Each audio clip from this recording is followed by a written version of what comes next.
तो students exercise 3.3 question number 3 को start करने से पहले भी हम लॉग के रूल्स को देखते हैं कि लॉग के रूल्स क्या होते हैं। आसानी से समझते हैं कि अगर दो वैल्यूज लॉग में मल्टीप्लाई हो रही हैं तो वो दोनों आपस में बारी बारी जब लॉग उन पे अप्लाई होगा तो वो मल्टीप्लाई के साइन को प्लस में चेंज कर देगा, और अगर दो वैल्यूज डिवाइड हो रही हैं तो जब लॉग अप्लाई होगा तो वो डिवाइड के साइन को माइनस में चेंज कर देगा। और अगर कोई वैल्यू पावर की फॉर्म में लिखी गई है तो पावर पहले लिखेंगे और फिर उस वैल्यू का हम लॉग लेंगे। और अगर इसी को हम ये लॉग सम और डिफरेंस की फॉर्म में है, और अगर इसी को सिंगल लॉग करते हैं तो देखें दो वैल्यूज अगर आपस में प्लस हो रही हैं तो दोनों वैल्यूज का जब सिंगल लॉग लेंगे तो दोनों वैल्यूज देखें m और n को आपस में किस में चेंज कर देंगे, मल्टीप्लाई में। और अगर दो वैल्यूज आपस में सब्ट्रैक्ट हो रही हैं तो फिर दोनों वैल्यूज को जब सिंगल लॉग करेंगे तो वो दोनों वैल्यूज क्या होंगी, आपस में डिवाइड हो जाएंगी। और अगर कहीं पर ये देखिए लॉग से पहले वैल्यू है और लॉग को आप सिंगल लॉग की फॉर्म में लेके जाते हैं तो ये लॉग से पहली वाली जो पावर है वो इस की क्या आ जाएगी, यहां से जाकर m की पावर बन जाएगी जी। तो चलिए अब यहां पर आते हैं क्वेश्चन नंबर 3 पर, right in a single logarithm. तो क्वेश्चन नंबर 1 के पार्ट नंबर 1 को देखते हैं। तो जहां जहां पे लॉग के रूल्स अप्लाई होने हैं मैंने वो वहां पे कलर जो है वो स्टूडेंट चेंज कर दी है ताकि आपको समझने में आसानी हो। ये देखिए log of 21 plus log of 5 है, तो क्या होगा, ये प्लस का साइन जो होगा जब ये सिंगल लॉग की फॉर्म में जाएगा तो ये देखें ये प्लस का साइन चेंज हो जाएगा मल्टीप्लाई में, और क्या होगा log 21 मल्टीप्लाई बाय 5। ये देखें 5 का 5 रहा, ये मल्टीप्लाई में चेंज हो गया, 21 में रहा और ये log सिंगल फॉर्म में लिख दिया गया। यहां पर देखें तो log of 25 है -2, ये 2 log से पहले है, मींस के ये जो 2 है ये इस 3 की क्या होनी चाहिए, पावर होनी चाहिए। तो सबसे पहले तो हम इसको इस तरह लिखते हैं माइनस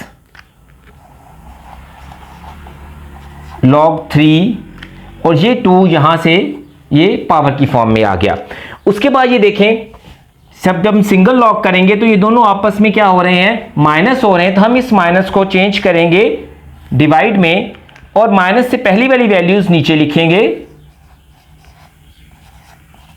और माइनस के बाद वाली नीचे लिखेंगे और यहां से log को भी क्या कर देंगे, खत्म कर देंगे और माइनस से पहले वाली ऊपर लिखेंगे और इस तरह log क्या आ गया, सिंगल फॉर्म में आ गया कि log 25 divided by 3⁻²।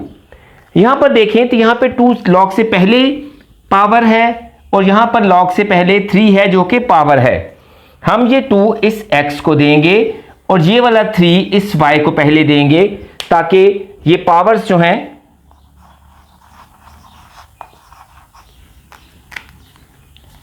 log of x की power students 2 minus log of y और ये 3 पावर जो 3 log से पहले था ये y की पावर बन गई स्टूडेंट्स। और ऐसा है कि अब ये देखें ये माइनस का साइन है और ये किस में चेंज होगा, डिवाइड में चेंज होगा। और आपको बताया कि हम इसको सिंगल लॉग की फॉर्म में लिखेंगे, जो वैल्यू माइनस के बाद है वो ओवर से नीचे आएगी और जो वैल्यू माइनस से पहले है वो ओवर के ऊपर आएगी। तो ये क्या होगा, log of x² divided by y³। यहां पर देखें तो यहां पर देखिए 1 2 3 log हैं और 2 आपस में प्लस हो रहे हैं और एक माइनस हो रहा है। हम क्या करेंगे, इस माइनस को चेंज करेंगे डिवाइड में। अब ये देखें स्टूडेंट डिवाइड से माइनस के बाद 2 था तो ये नीचे चला गया। उसके बाद आप देखिए अगर ये खत्म हो जाता है तो ये दो वैल्यूज हैं जो आपस में ऐड हो रही हैं, तो जब यहां से सिंगल लॉग होगा तो 5 और 6 आपस में मल्टीप्लाई होंगे, 5 और 6 आपस में क्या होंगे जी, मल्टीप्लाई होंगे। तो ये लॉग देखें जी सिंगल फॉर्म में वापस आ गया। तो आप लिखेंगे log ये 5 मल्टीप्लाई प्लस का साइन मल्टीप्लाई में चेंज हुआ, log 6 उसके बाद माइनस का साइन डिवाइड में चेंज हुआ और log of 2 का 2 आ गया जी। तो स्टूडेंट्स अगर आपको हमारे मेथड्स जो हैं वो पसंद आते हैं, आसान लगते हैं तो आप हमें सब्सक्राइब करें। और इसके अलावा अगर आप हमसे कोई एक्सरसाइज सॉल्व करवाना चाहते हैं तो आप हमें कमेंट्स में लिख सकती हैं।